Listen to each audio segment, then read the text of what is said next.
the MS Michigan Man 64 podcast. My name is Brian Wallace, and I am the MS Michigan Man 64. The MS Michigan Man 64 podcast is about chronic disease awareness. I have had multiple sclerosis for the last 27 years. It's an invisible chronic disease that I've been battling for half of my life. I want to share with you what it is like living with the chronic disease from my experiences and the experiences of other chronic disease warriors. We can fight to have a voice to those that want to listen. Together, we can motivate and educate.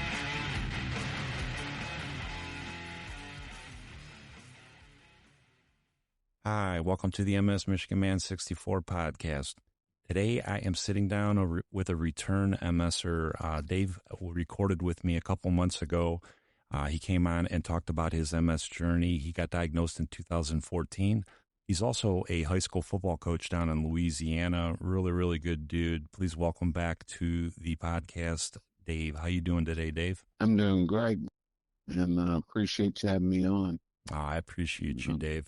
I know when you came on the first time around and, you talked about your journey, and you got a hold of me a couple of weeks ago and you asked me if you can come back on because you just wanted to explain a little bit more about the primary progressive part of your MS. But for the people that didn't hear your first episode, can you kind of just give us like a little bit of a rundown on your diagnosis back in 2014, how you ended up getting diagnosed with MS, and then we could talk about the primary progressive part a lot more. Okay, buddy? That sounds great. First, I want to say that, Brian, I think the work that you're doing with this podcast is outstanding.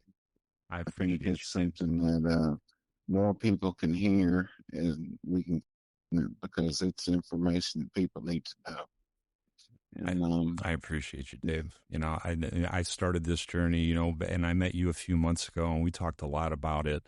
And that's why you wanted to record with me. It's just there's not a lot of understanding about MS, and it just all people have to do is just listen to us just to understand that a little bit better. So I appreciate you, man, because without people like you, I wouldn't be doing this podcast. So, but I'm sorry to interrupt you, Mick. Go ahead and go on with your journey. Sure. About a week ago, I had a fall, ended up in the ER. Was my heart had caused me to pass out. Yeah. But the fall was pretty bad. I bruised myself up, cut my head, stuff like that. Mm-hmm.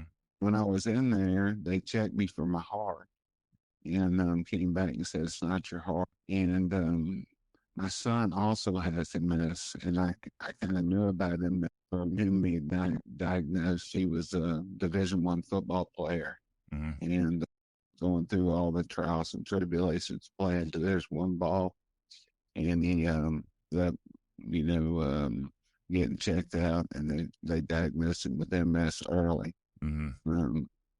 And fortunately, that's one thing I'd like people to know: the sooner you if you have any kind of symptoms, or if you have any alarming things that happen, I can tell you from my son Frazier, he was diagnosed early.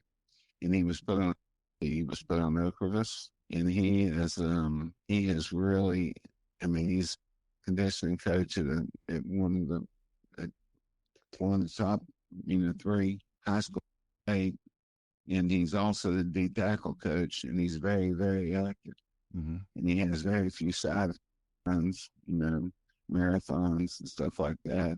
But it's because he got diagnosed early in EMT, and it's kept him from getting more lesions, and he's doing really well.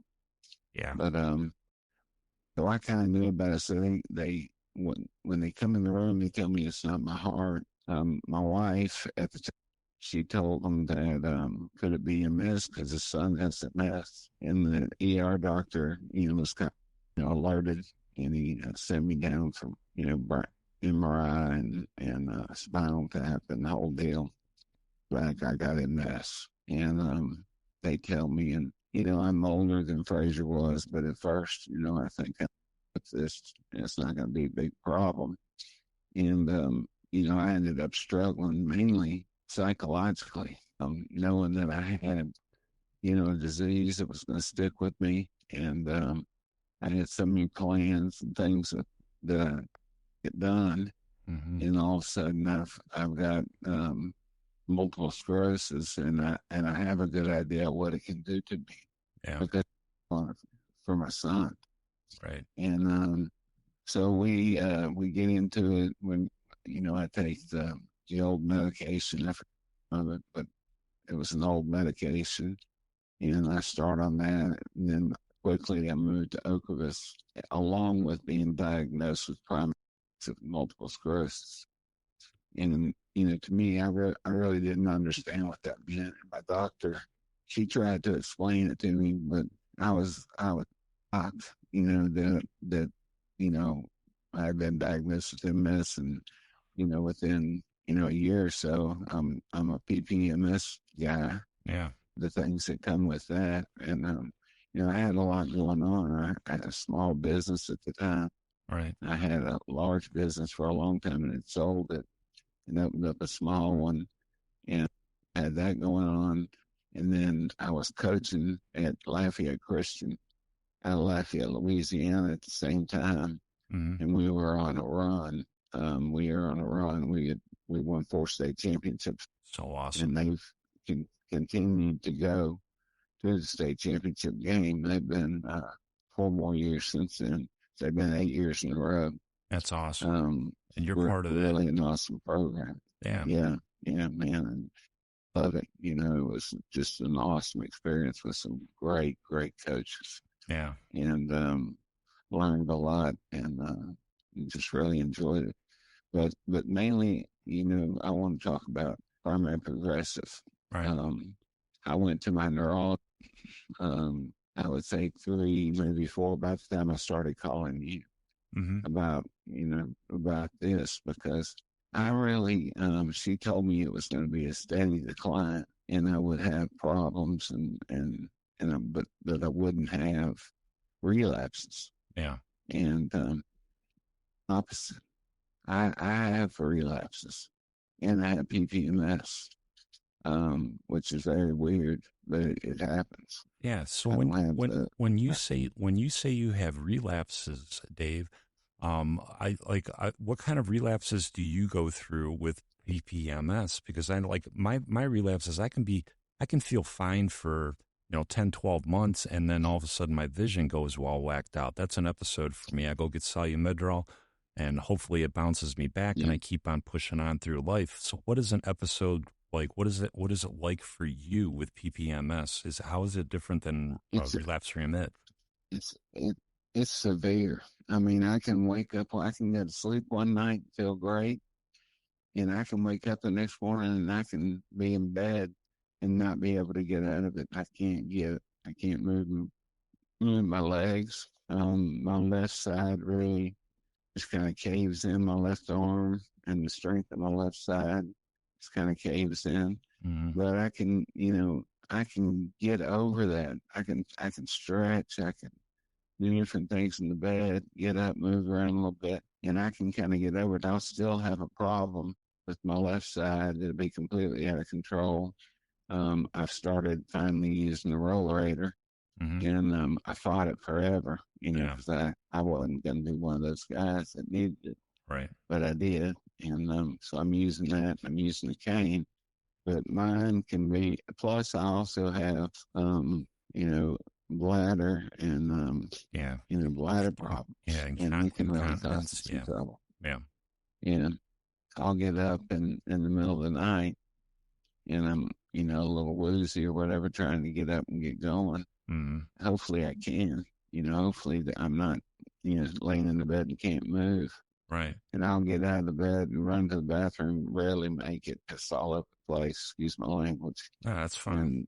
And then I'm cleaning, and getting everything back like it should be. Yeah. But those are the kind of relapse type things that I have. It's more with my mobility. and my cognitive side. So I when can get where I really struggle there. so when you have these relapses, do you contact your neurologist? Because like if I go through a relapse, I'm Yes, contacting my neurologist. Are they getting you on Salumedrol? Does Salumedrol do anything for you? yes. Does that It doesn't do a lot for me, but they get me on it. do I they mean, get? I'll be right in the hospital Okay. and getting. I can do it. I take Medrol at my doctor's office, my general practitioner. Hmm. I also take it in the hospital itself. If I can't move and can't get around, they'll put me in the hospital. So So let me ask you this too, then, Dave. How did they come up with the primary progressive part of it? Like, how did you like get switched over? Like, okay, you were relapse remit when you first started, but now all of a sudden you're being told that you're primary progressive. What was the thing that changed your diagnosis to primary progressive? the amount of the way I saw it when I was told, it was primarily because the amount of lesions, and that I had a bunch of old lesions that were dormant. So I had, a lot of lesions that had been there a long time, a lot longer than I was diagnosed. They say I've had it to my late 20s. Oh wow, And so there's a lot of dormant lesions. And then, at the time, there were a good bit of active lesions. And since since I've been on Ocrevus and Kesimpta, I don't have as many. I have a few active lesions, but everything's pretty much dormant. But gotcha, those active lesions can really get me. They're gotcha. not new, but they'll get me. Now, You know, will the Salumedrol bounce you back? Like a lot of times, it would bounce me back to my baseline or pretty close to my baseline, and I wouldn't lose a whole lot of mobility in my 27 years. But after time progresses, I mean, now I have to I have to walk with a cane or a walker or even sometimes a wheelchair. right? Did the Salumedrol, does it bounce you back with primary? It was helping me. It's kind of tapered off as far as its effectiveness, but it was helping me. And and again, like I said, I've been the stubborn guy about using my rollerator and my cane, Yeah, especially around football, because I don't have very far to go usually. But right. this year I'm gonna coach off of my walker, Yeah. and I'm going to use the seat to sit down and get in the middle of it Yeah. and coach. I know that's a hard thing, And Dave. I know that was a hard thing for me to accept using a mobility aid it was probably around 2015 when I started having to use it. And it was embarrassing. I'm 45 years old. I'm sitting here going, God, I don't right, want people to see me with a cane. It makes you look weak. right, I look back at myself and I think how stupid I was for thinking that because, right, once I finally realized that the cane actually helped me, it helped me like last longer. It helped me like move around more. It helped me move easier. But I know right. how hard that is. It's a mental battle. Especially being a guy, It is. I think it's and I say the guy thing. I mean, I'm not saying that women don't have issues with their pride, but I think guys have more of a struggle with it.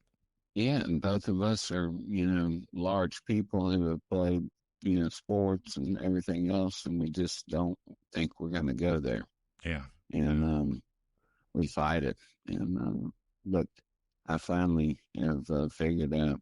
I had a series of falls 3 or 4 weeks ago, bad falls, big falls, mm, and I did some damage to my face. I got a permanent scar there. yeah, I hit my head real bad, things like that. And that's all part of, that relapse thing. hmm, It's not like a complete relapse whenever, before I had, before I was diagnosed really. hmm, And shortly after I was diagnosed, but they're parts where certain parts of my body just won't function. yeah.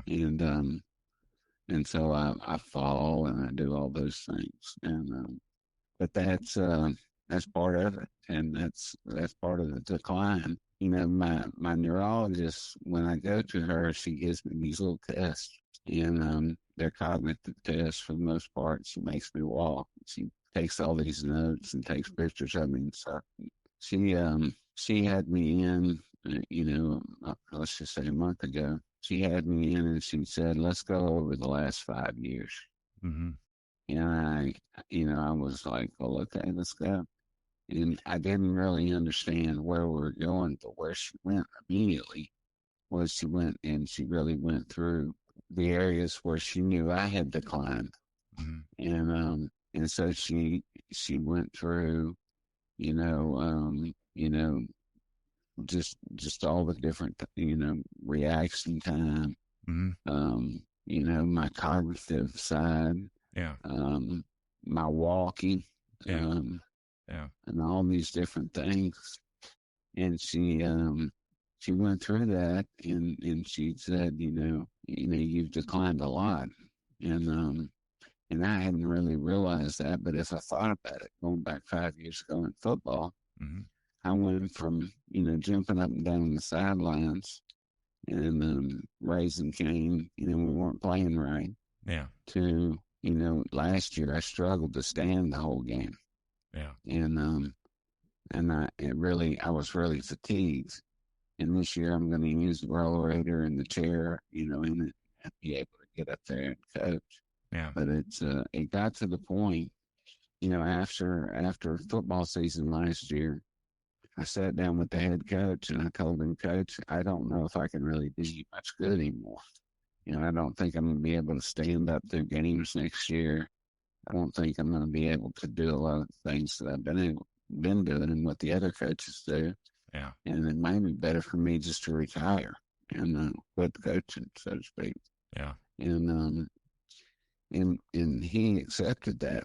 And about 2 weeks later, he called and said, "No, I've thought about it, and there's a whole lot of things you can do for us. Yeah. We don't want you not to be a part of the staff." So it, Alan Wise is the head coach, and he's accommodated me in every way. He's given me an office downstairs where the coach's offices are upstairs. Mm-hmm. I can still go up, in one spot and talk to them and be with them and all that, but I don't have to go up and down all day. Yeah. And he's done that. He's changed how my coaching role is going to be.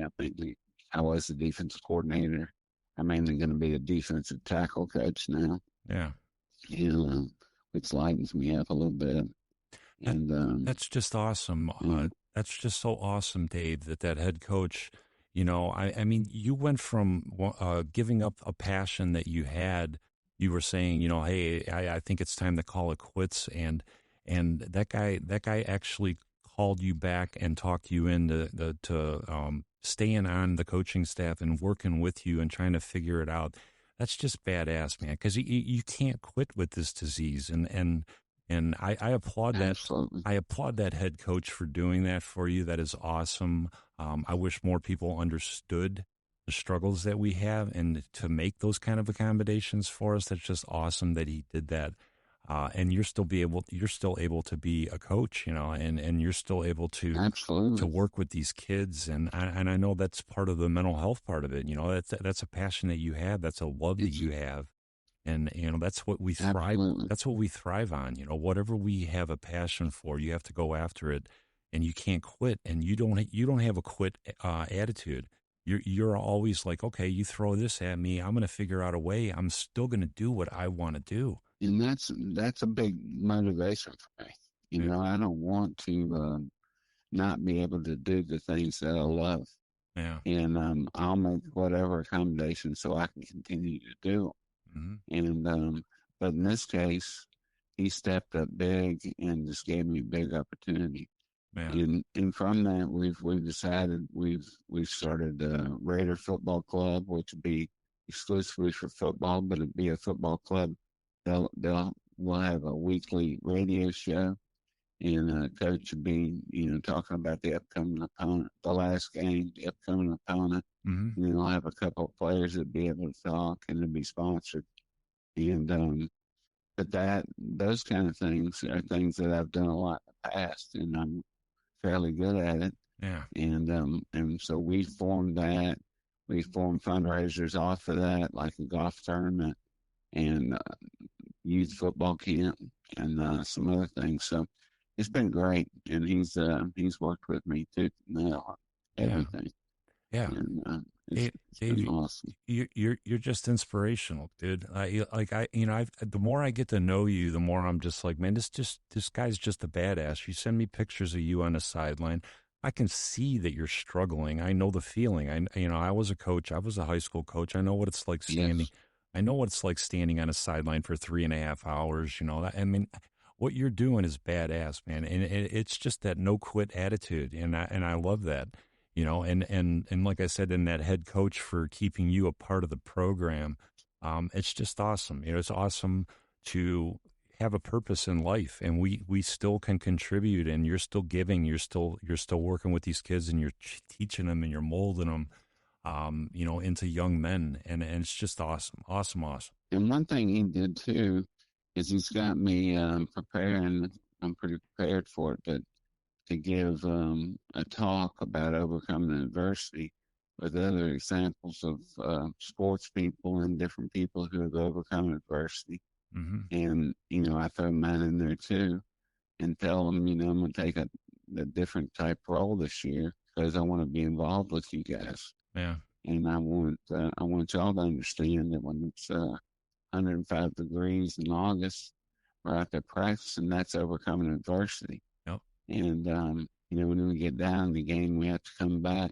That's overcoming adversity. Right.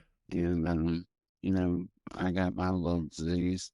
And some days, it's a big deal. I got to overcome it. Yep. And, but he also has got me right before the season where I'm going to do that for the JV and the varsity.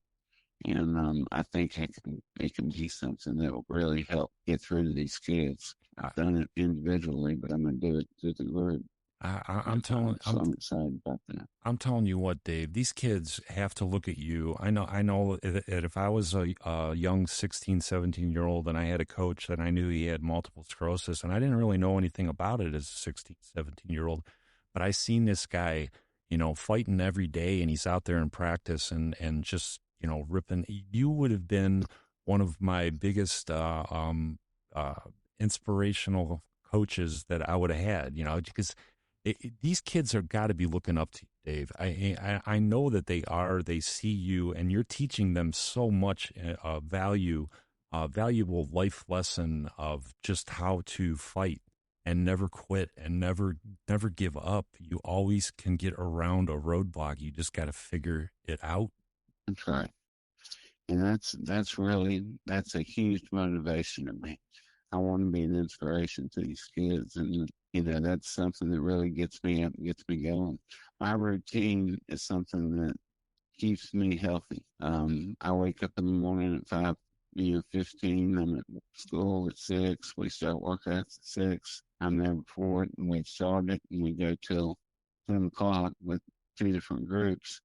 But we getting. I mean, on Monday of this week, I tried to, and I did. I used my rollator and went all the way out there to them. I've got in the series of falls. I have a ruptured disc and another one that's in bad shape that I'm fixing to have surgery on, and I'm trying to get it as fast as I can so I can rehab it and get back going. But it's so I was struggling to get to them. But what I got to them to tell them was that I had the first thing that the new Riverfield Football Club was giving to the players for 30% discount cards for protein at my store. And when I got through, they all applauded. And all came up and thanked me for it. That's And it'll awesome. be a 30% discount on bulk protein or protein shakes or whatever they want. Yeah. And that's because we need it as a team, but we don't have the funds Right. fund it.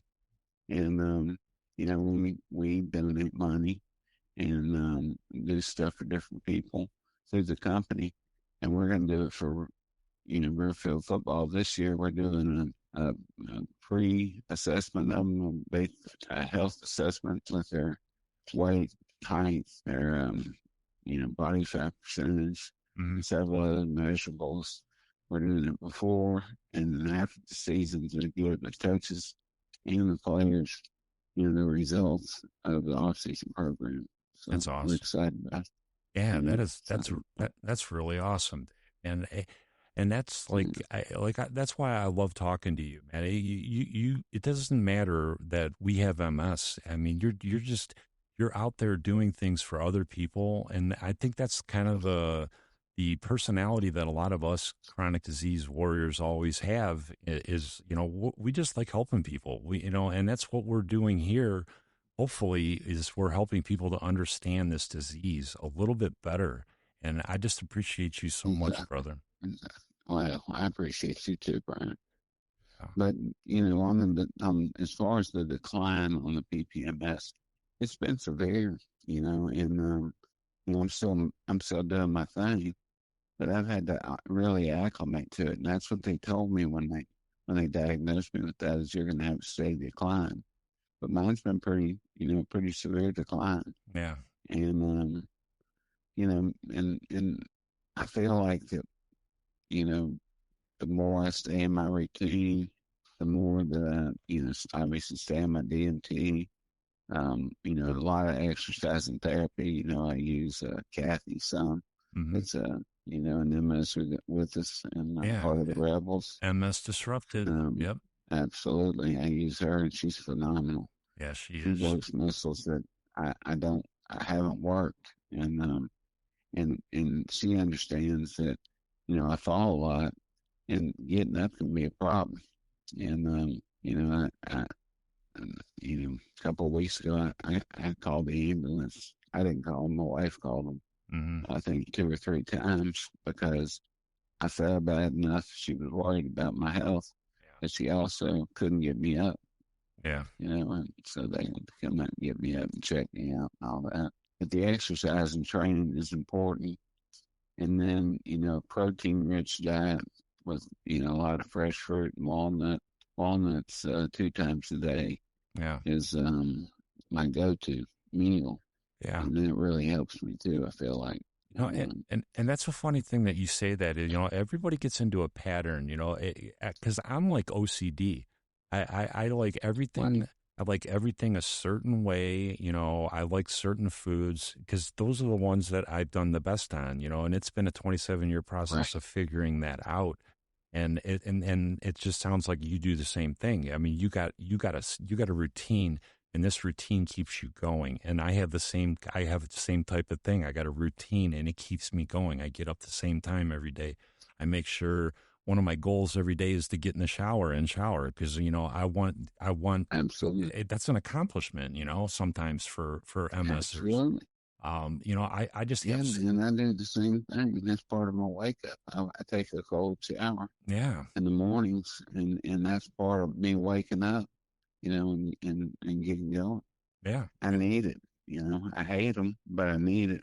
yeah. And so we're fixing to pull the cover off the pool and never put it back on again, so that we can, whether it's cold or hot, I can walk in there, Yeah. and it's excellent exercise. And that's another tool, Yeah. and because a lot of people they don't realize that if you're in water, you're buoyant and you can do a lot more That's right. movement in the water. And I know I've tried aqua therapy before for my MS, and it is very good, and I would recommend it to anybody that has mobility issues.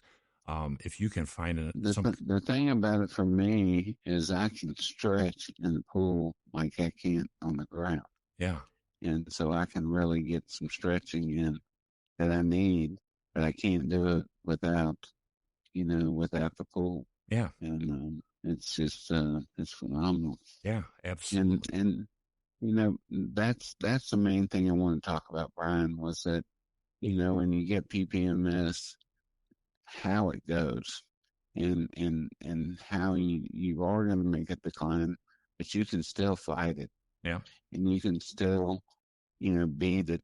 And when I have a pretty decent day and get through with it, I feel like I beat its ass, hell and yeah, I'm proud of myself. hell yeah. And it helps my attitude and helps me get ready for the next day. Absolutely, brother. And And, you know, and if you get one day that you have a little bit of an improvement, you know, you walk a one step absolutely. farther, that is like such a huge accomplishment, you know, and you got to celebrate those wins, man, because we have to celebrate every positive we can find with this disease. Right. We have to. Yeah. We have to, because there's way too many, potential negative things. And I went through that. Yeah. When I first got diagnosed with PPMS, I came home and got on a mobile scooter and thought my life was over. Right. And and 2 or 3 months of that, and hell, I was like, I got to get up and go. Yeah. And I walked outside and hopped in the pool and started walking, Yeah. and then started physical therapy and got myself back in shape where I could coach. Went back to coaching, Yeah. and that was just It's an, part of it. But it's I can remember thinking I can't go, like I used to. yeah. And it was getting through that thought process and realizing if I do the work, I can still do the things that I used to. Absolutely, man. And Absolutely. It's an go forward. attitude. You got to get an attitude Absolutely. with this. You know, you almost got to get pissed off and just be like, you know what? I don't care. I'm going to fight you until the end. And I'm going to still do what I want to do. I'm just going to figure out other ways to do it and screw you, MS. Yeah, kick its ass, man. Yep. It's just like playing against a really good player one night. You line up, the guy comes off the ball, and he hits you, and all right, it's going to be one of those nights. Yep. And, you're going to have to dig in and you're going to have to give every damn thing you got to win. Yep. And MS is one of those tough bastards, I can promise Yep. you. And you really got to be mentally ready to fight it. It is. It's a mental grind. I tell people that all the time, and the physical part is bad. It sucks. But to me, the mental part is the hardest part to me. You know, it's because you never get a break. It is for me too. You never get a break. You never get a break from the mental part. Every time you're awake, you're thinking about what's going on with your body. And that's what I just try to tell people. It is so important to find something to occupy your mind. Like you have the passion for coaching, you know, and I'm into this podcasting thing. If I wasn't doing this podcasting thing and talking to people all over the world, I'd be going crazy right now, you know. But this is keeping me going, Right. and you got to find something to keep you going, no matter what this disease does to you. That's right. I agree with that, and I think everybody needs to think that way, because that's how they're going to get past it. And that's how they're going to live a good life with MS, because you can live a good life with MS. Yep. I also want And I want to talk a little bit about Liliana's group too, Dave. You know, because I love the Rebels. Yes. I think it's an awesome group, Multiple Sclerosis Rebels. It's on Facebook. If you have MS and you're looking for a community, please search for the MS Rebels. Dave is an administrator. I'm an administrator. Dave, go ahead and talk a little bit about Liliana's group, and talk it up and tell them how to find them and everything that it's about, bud. Yeah. MS Rebels was, I had gotten on to many different MS related sites on Facebook. And, what I found were things I didn't want to see. I found people who were, a lot of people who didn't think they should go any further, people who were making statements like they were going to kill themselves, people who were giving up. And then I just stumbled across this MS page called MS Rebels, and I'm thinking, what the hell is this? So I go on, and quickly I figure out this is a site about people who are trying to whip its ass. Yeah. And it's a good group. I think it's around 10,000 people. But the administration, with the group, keeps it in between the ditches. It's funny, and it's fun, and everybody has fun. But it's really informative. There's they do a good job of keeping articles from different medical journals and things like that on there. Mm-hmm. But we have a lot of fun, and it's a lot of people who really care about it. Each other. They do. I've met people from all over the world in there. There's people from England, there's people from Australia, and it's just such a supportive group and a lot of positivity. Yeah, you find people in there that do stupid shit, but I mean, Liliana's on top of it, or the other administrators, Absolutely. and they take care of it and get rid of it. I mean, it's just a very comfortable group that you can say whatever you want to say as long as it is, not something that is of religious nature or political nature. But I mean, anything you want to talk about MS, they are open for it. Or sports, They are. they got a sports room, they Yep. got a photography room. I mean, whatever you're Yep. into, there is a room to find people that have the same interest as you. And it's just a really, That's really right. cool platform that Liliana created It's a on the Yeah, ropes. it's the coolest one out there. It's the best MS site on the net. Period. And I haven't found one better. yeah, Yeah. and it's because of Lillian and how she's willing to let it kind of roll and things happen as long as people aren't being disrespectful and things like that. Yeah. It's all go, and people can really learn on that site. And Absolutely. I think the world of it. Plus, Kathy Chester's on there, Yeah. and she's teaching people about exercise and how to stretch and how to keep yourself in shape to live with MS. Yep. And and Kathy, there's other. Kathy has Yeah, MS herself. She's had MS for yeah, 26 years, and she's a physical therapist, and she's a licensed physical therapist, and she works with multiple sclerosis and other chronic disease patients. She's a part of the Rebels.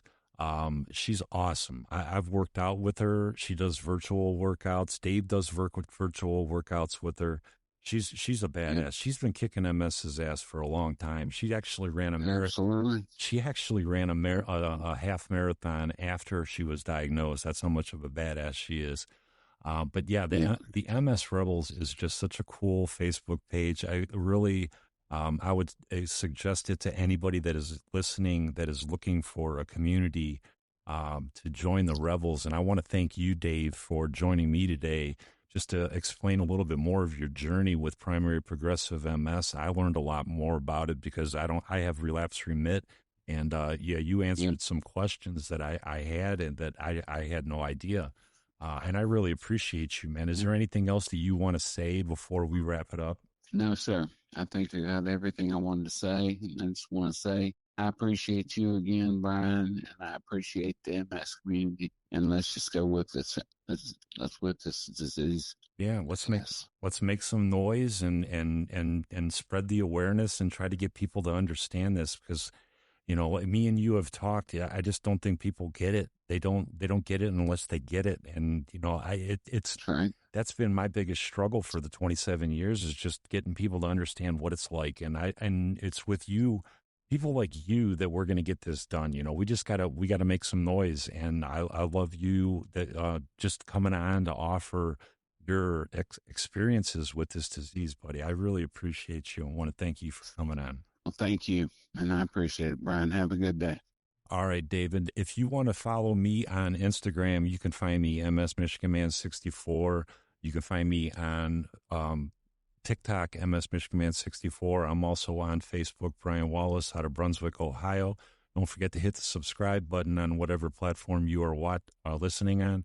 MS Michigan Man 64. I am out.